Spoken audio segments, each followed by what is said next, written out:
Vamos a hablar ahora de los libros de texto, de la técnica de los libros de texto. Quizás suene algo extraño, pero es cierto, muchas de las personas que ponen preguntas en el MIR son personas que son o jefes de sección o jefes de servicio de diferentes hospitales de España.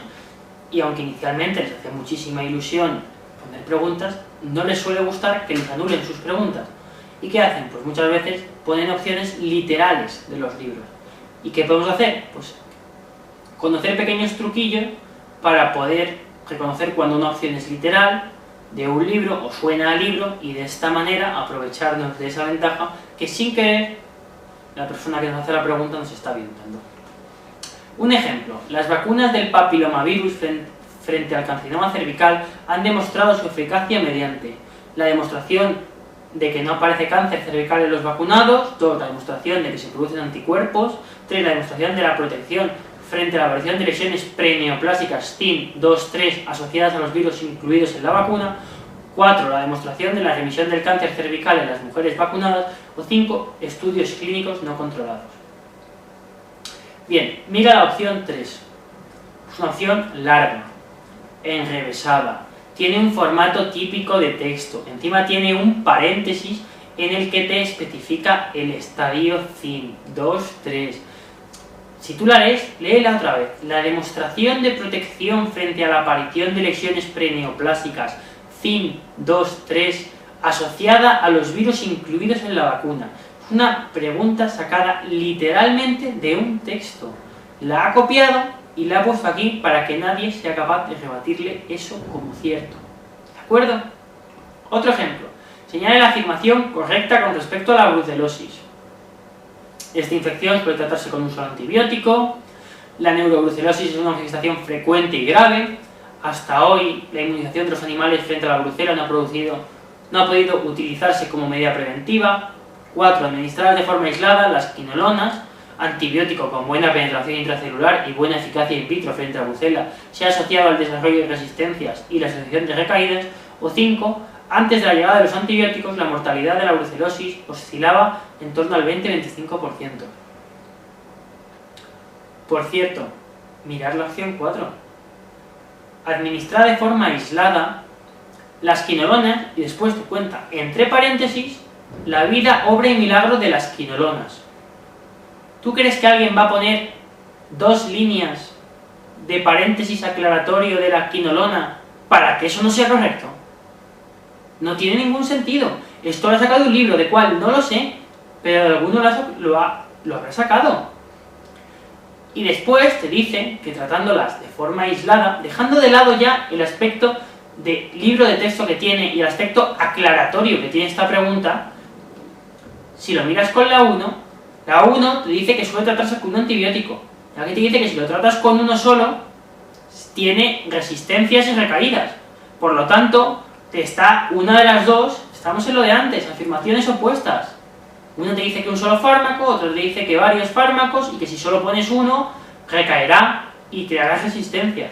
Si unimos eso a la aclaración teórica sobre la quinolona, nos encontramos con que la opción 4 va a ser la correcta.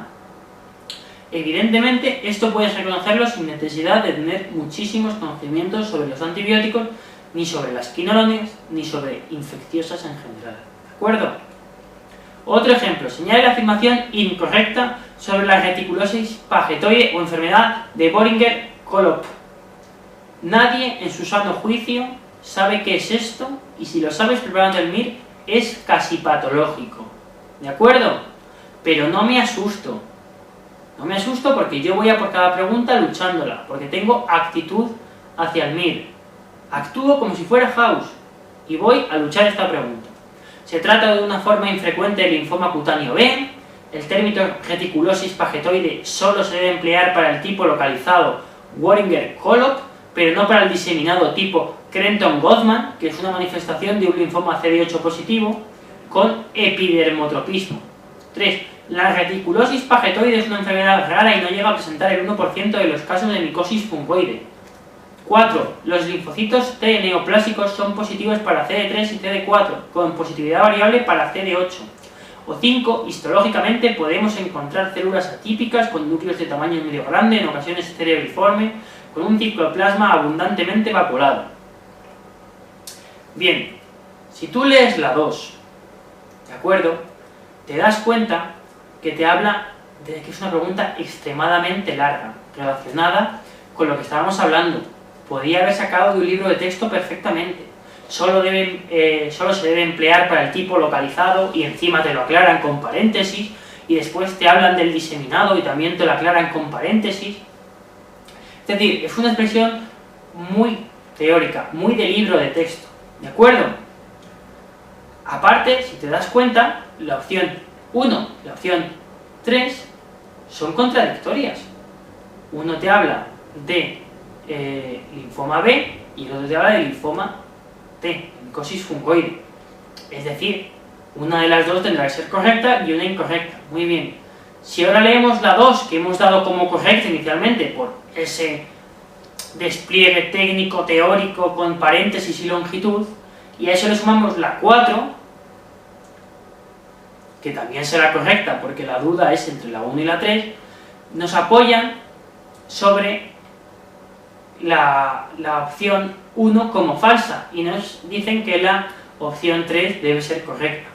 Para este último razonamiento necesitas algo más de conocimientos de hematología y de dermatología, pero inicialmente podías haber deducido que la 2 era correcta y que la duda razonable sería entre la 1 y la 3. En cualquiera de los casos, esa era la función que queríamos con este ejemplo. ¿De acuerdo? Importante, saber reconocer expresiones propias o seguramente de libros de texto, y aunque no sean capaces de darme la solución, sí me descartarán como mínimo una de las opciones.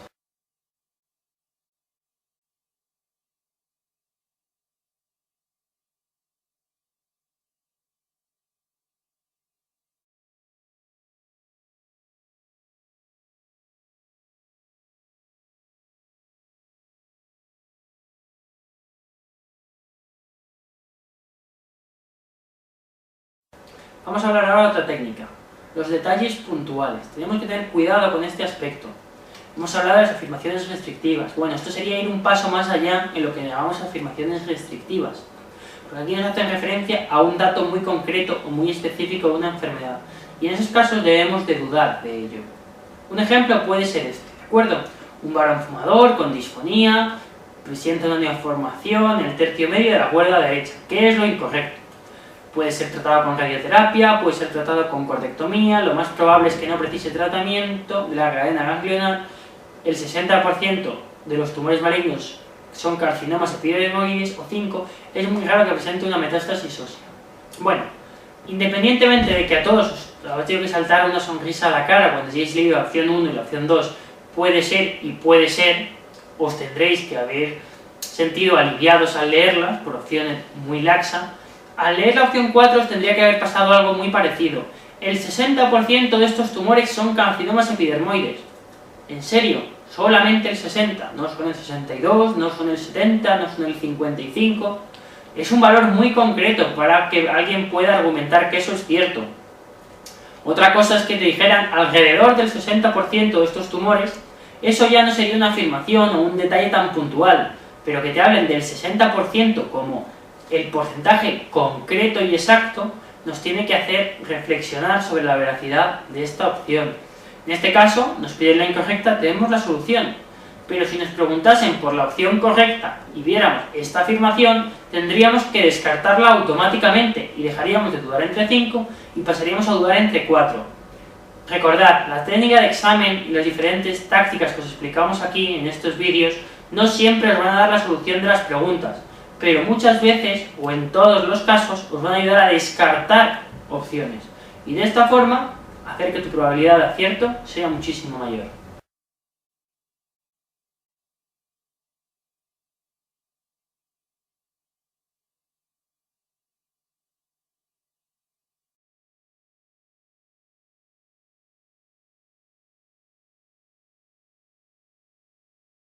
La opción más completa. La opción más completa casi siempre va a ser la correcta. Esto es una verdad que tendréis que asumir y que iréis practicando a lo largo de vuestra preparación al examen. Evidentemente, en una resolución de preguntas puede haber varias opciones que sean correctas, que sean parcialmente correctas. Entonces, ¿qué tengo que hacer en este caso? Pues tengo que marcar la que sea más correcta, la que sea más completamente correcta en este caso. Vamos a ver un ejemplo. Un hombre de 70 años que tiene una arteritis de la temporal. Muy bien, ¿cuál es el tratamiento? Prednisona a dosis bajas, 20 miligramos, prednisona 40-60 cada día, prednisona 40-60 y ciclofosfamida, prednisona 40-60 más calcio, más vitamina D, más bifosfonados o ciclofosfamida oral. Muy bien, mucha gente cometió el error al ver esta pregunta de contestar la opción 2. ¿Prednisona a dosis altas es el tratamiento? Sí, es cierto. Es cierto, es el tratamiento, pero lee la opción 4. Prednisona a la misma dosis y además, por tener 70 años y tomar corticoides, vamos a ponerle calcio, vamos a ponerle vitamina D, vamos a ponerle bifosfonados y vamos a prevenir la osteoporosis de este pobre abuelito de 70 años. Así os encontraréis preguntas en el examen y os encontraréis preguntas en los simulacros. Preguntas que, aunque haya más de una opción que puedan ser consideradas ciertas aisladamente, si tienes que elegir entre ellas, tienes que decantarte por la opción más completa. Y esto es un ejemplo muy claro.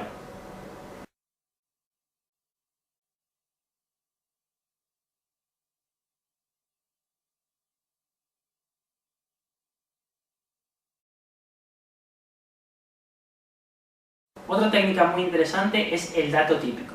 Hay muchas enfermedades, muchas patologías y en muchísimas asignaturas que tienen algún dato diferenciador, algún dato típico. Recordad que en el examen los casos siempre van a ser típicos para que seáis capaces de reconocerlos, ¿de acuerdo? Vamos a ver algunos ejemplos para que sepáis valorar la importancia de este dato típico. Muy bien, primero, tenemos una mujer de raza blanca, 32 años, madre de un niño de 2 años y medio, que desde hace unos 3 años refiere hipoacusia, de progresiva y bilateral, más acentuada en el oído derecho, con acúfenos, bueno, una patología otorrinolaringológica, ¿de acuerdo? ¿Qué diagnóstico considera más acertado? Osteitis de la cadena circular, otitis media crónica colesteatomatosa, 3. Otitis media tubárica secretora crónica, 4. Otosclerosis o 5. Timpanoesclerosis. ¿Por qué creéis que he leído esta pregunta de esta manera? ¿Por qué me ha dado tan igual todo lo que me tenían que contar? Porque en el examen, cuando nos encontremos una mujer en edad fértil, con niños, ¿de acuerdo?, que tiene hipoacusia, va a tener otosclerosis mientras no se demuestre lo contrario. ¿Qué quiero decir con esto? Que si en el MIR te encuentras a una mujer muy maternal y sorda, va a tener otosclerosis. Y ya está. Y lo marcas. Mujer que se queda sorda durante el embarazo, otosclerosis. Pero es que otosclerosis, me da igual el resto de la expresión, otosclerosis. Perfecto. Otro ejemplo. Mujer de 34 años, madre de 3 hijos, que acude presentando hipoacusia derecha, otosclerosis. No tengo que leerme más. Es otoesclerosis. La marco, me quedo tranquilo y acierto la pregunta. Esto no es único. Sucede en todas las asignaturas, en muchas patologías. Hay que buscar el dato típico de cada patología y el dato típico que preguntan en el examen. ¿De acuerdo? Otro caso muy típico es el del adenocarcinoma de etmoides. Te cuentan un antecedente de trabajador de la madera, carpintero, ebanista, lo que quieran ponerte, pero cuando tú veas en el examen un trabajador de la madera que tiene una patología de otorrinolaringología, generalmente sangrado nasal, pero bueno, cualquier patología o RL, tienes que marcar un carcinoma de etmoides. Si tú llegas al examen y te preguntan que el Padre de Jesucristo llega a la consulta porque le sangra la nariz, tú marcas otosclerosis, porque era carpintero, y ya está.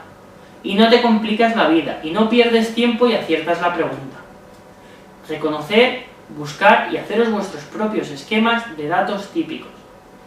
Ahora os parecerá poca cosa, pero cuando estudiéis muchas asignaturas os ayudarán a resolver muchísimas preguntas.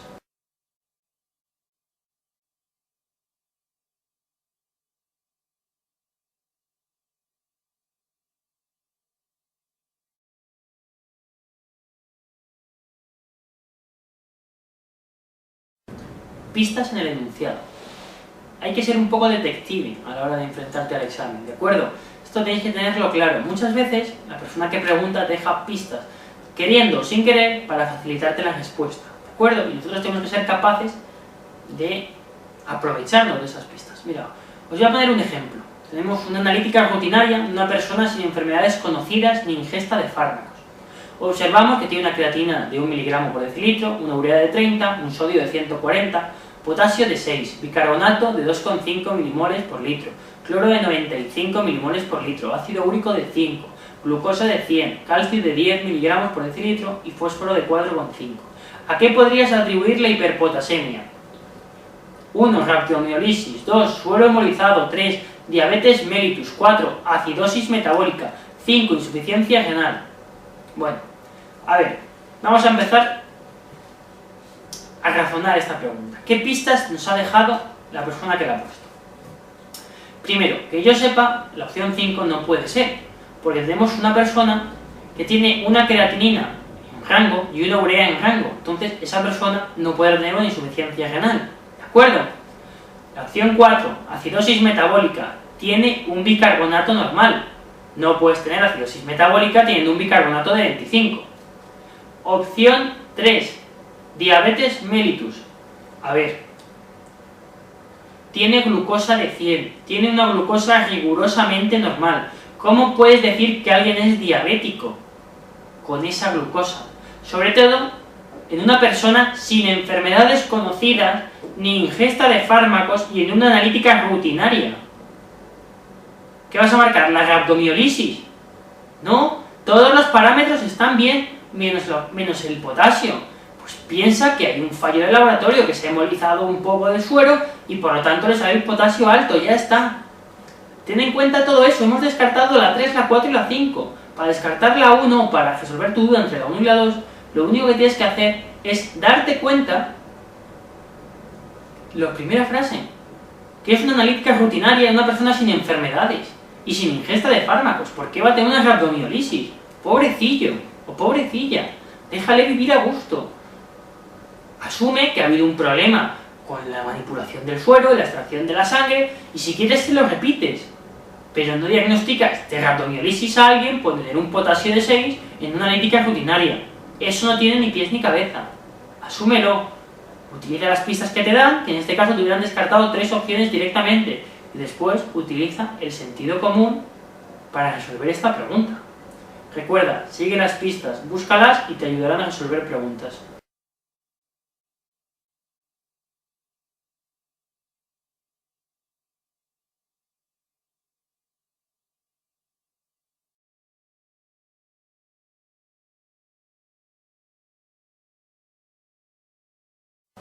Vamos a comentar ahora otra técnica, es la que nosotros denominamos como enfermedades relacionadas. Cierto es que para utilizar esta técnica necesitas tener cierta base teórica, que para otras muchas técnicas no es necesario saber, pero bueno, estamos avanzando en las técnicas y por lo tanto cada vez las técnicas deben ser más elaboradas y van a requerir una mayor base teórica. Pero bueno, no va a ser una base teórica tan amplia como para no necesitar usarla o como para que sea innecesario utilizar la técnica de examen. Vamos a explicar esta técnica con un ejemplo muy claro. Vosotros sabéis que hay muchas enfermedades que están relacionadas, muchas enfermedades que tienen algunas características comunes y algunas características que las diferencian. ¿De acuerdo? Vamos a ver este ejemplo. Entre las causas de carcinoma epidermoide de esófago se consideran las siguientes, excepto tabaco, alcohol, acalasia, Plummer-Winson o reflujo gastroesofágico. Bien, si tienes un poco de conocimientos de digestivo y cirugía general, tú te das cuenta que el reflujo predispone a esófago de Barrett y este secundariamente a adenocarcinoma, no a carcinoma epidermoide.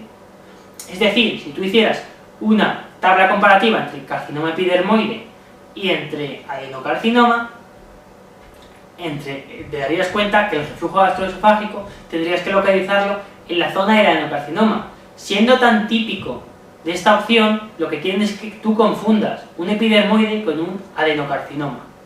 ¿De acuerdo? Por eso es muy importante que a la hora de estudiar realices tablas comparativas. Por ejemplo, enfermedad de Crohn, colitis ulcerosa, el tabaco mejora una, empeora la otra. Una enfermedad puede tener algún dato que la diferencie de otra. Por lo tanto, lo que os he contado, en este caso, el reflujo gastroesofágico del adenocarcinoma, el Crohn y la enfermedad de colitis ulcerosa y su relación con el tabaco, que son opuestas, todo ese tipo de cosas son muy sugestivas de preguntar y son muy fácil que tú te confundas, pero si las conoces de antemano y las trabajas de antemano, llevas ese punto extra ganado. ¿De acuerdo? Enfermedades relacionadas, estúdiate las relacionadas y aprende las diferencias entre cada uno, porque seguramente si te preguntan, te preguntarán el dato que las diferencia.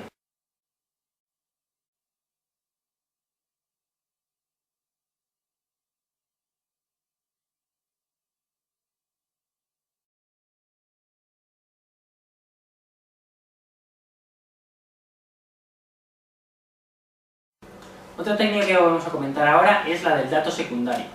Hemos hablado de los datos típicos de datos típicos de enfermedad, y vamos a hablar de datos secundarios, es decir, información extra que nos oferta la persona que realiza la pregunta, que muchas veces nos puede dar la clave. Vamos a ver aquí un ejemplo, ¿de acuerdo? Tenemos un hombre de 28 años, informático, que habitualmente es sano, y deportista de gimnasio, halterofilia, ¿vale? Sin antecedentes patológicos, consulta por malestar general, ictericia, goluria, prurito discreto y analítica y bilirrubina de 5,6, la directa, y total de 5,8. Tiene una AST y una LT elevados, una fosfatasa alcalina de 180 y una gamma GT de 79. ¿Cuál de las siguientes es el diagnóstico más probable? De acuerdo, estamos en una patología hepatobiliar, nos están contando claramente, síndrome hepatobiliar. Pero entonces, lo que tenemos que tener claro es ¿qué importancia tienen las dos primeras líneas? En el MIR, en el examen, no hay nada gratuito. Si te dicen que es informático, que es sano y que va a hacer halterofilia, es porque eso tiene alguna repercusión a la hora de resolver la pregunta. Nos pasará lo mismo cuando nos cuenten que un paciente viene de Ecuador, o que ha hecho un viaje y ha vuelto de un viaje de la India hace 3 semanas, o cualquier cosa de ese estilo. Los antecedentes son importantes, ¿de acuerdo? Hemos hablado antes con, por ejemplo, el antecedente de trabajar en una carpintería.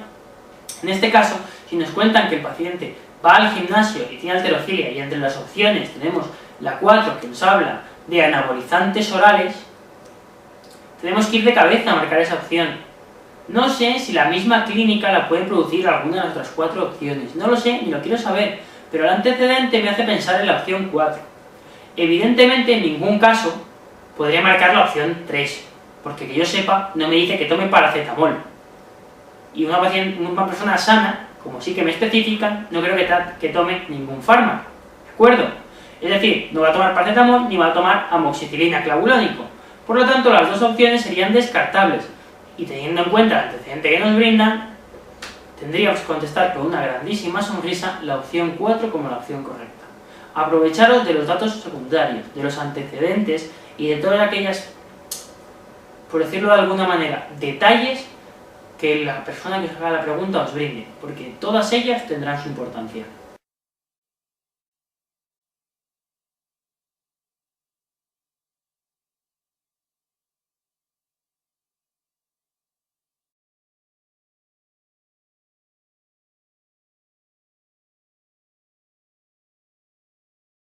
Vamos a hablar ahora de la técnica de la opción central.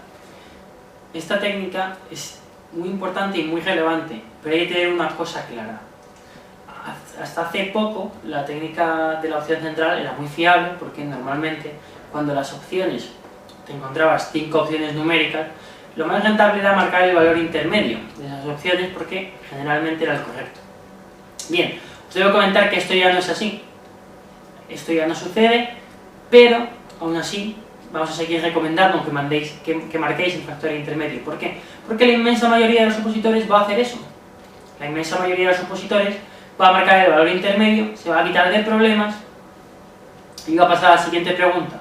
Por lo tanto, si fallas una pregunta que ha fallado la inmensa mayoría, no pasa nada. Y si aciertas una pregunta que ha acertado la inmensa mayoría, has hecho lo que deberías hacer. De esta forma, si tú te arriesgas y pones otra cosa, vas a ir en contra de la masa. Y eso en el MIR siempre es un peligro. Vamos a ver algunos ejemplos. Primero, la evaluación del desarrollo psicomotor constituye importante para detectar trastornos durante la primera infancia. Muy bien, muy interesante. ¿A qué edad el 50% de los lactantes debe mantenerse sentados sin ayuda? Nadie en su sano juicio sabe esto. Excepto que seas un pediatra, que entonces tendrías que sabértelo. Muy bien. Entonces, lees las 5 opciones y ves pues que son 4 o 5 meses, 5 o 6 meses, 6 7 meses, 7 8, 8 9. ¿Qué haces tú? Pues tú marcas el valor intermedio, en este caso la opción 3, te quedas tan a gusto y pasas a la siguiente pregunta. En este caso hubieras acertado, enhorabuena, un punto más, has tardado 10 segundos en resolver esta pregunta, te lavas las manos y pasas a la siguiente. Das las gracias por esto. Otra pregunta, ¿cuál es la edad más temprana a la que la mayor parte de los niños son capaces de comprender que la muerte es permanente? 4 o 5 meses, 5 o 6 meses, 11 14 años, 15 18 años. Lo mismo, marcas la intermedia, 6 7 años, te quitas de problemas, tardas 10 segundos. Después, evidentemente, algunas preguntas como esta que tienen cierto razonamiento. Evidentemente, a lo mejor no sabes que son 6 7 años, pero que un niño se dé cuenta que la muerte es permanente con 15 o 18 años, suena muy raro. Tú te diste cuenta antes, espero, ¿de acuerdo? Y que se dé cuenta a los 4 o 5 meses, cuando ni siquiera sabía hablar, ni decir mamá, ni siquiera ponerse de pie, tampoco parece lógico que el niño se dé cuenta. De esta forma, pues te quedan las 3 opciones intermedias, la 2, la 3 y la 4. La 2 le pasa como a la 1. Bueno, es que ya con 5 meses me ha salido listo el niño y ya se lo sabe. No, dudarías entre la 3 y la 4, pero aún así, aunque no hubieras llegado a este razonamiento, ves el valor intermedio y marcas el valor intermedio. Es lo que hará la gran mayoría de la gente. Y es mejor ir con la masa que ir contra la masa, aunque tú tengas la razón. Cuando comienzan los niños la erupción dental, otra vez, pregunta, antes de los 4, de los 4 a los 6 meses, de los 6 a los 8, de los 10 a los 14 o después de los 12 meses. Opción central, entre los 6 y los 8 meses. La marco, me quedo a gusto, acierto otra pregunta, o la fallo, da igual, en este caso lo acierto, pero lo acierto con la masa, voy con la mayoría, por lo tanto, si gano, gano como todo el mundo, y si pierdo, pierdo como todo el mundo, por lo tanto, no pierdo. Recordad, aunque ya no sea lo más frecuente el valor intermedio, recomendamos seguir marcando el valor intermedio. No vayas contra la masa, porque la masa puede hacer que, aunque tú tengas razón, esa pregunta se impugne, se anule o pase cualquier cosa. Mejor ir con la gran mayoría, por lo menos en estas preguntas. Ya tendrás preguntas para destacar respecto a ellos. Esta no debe ser una de ellas.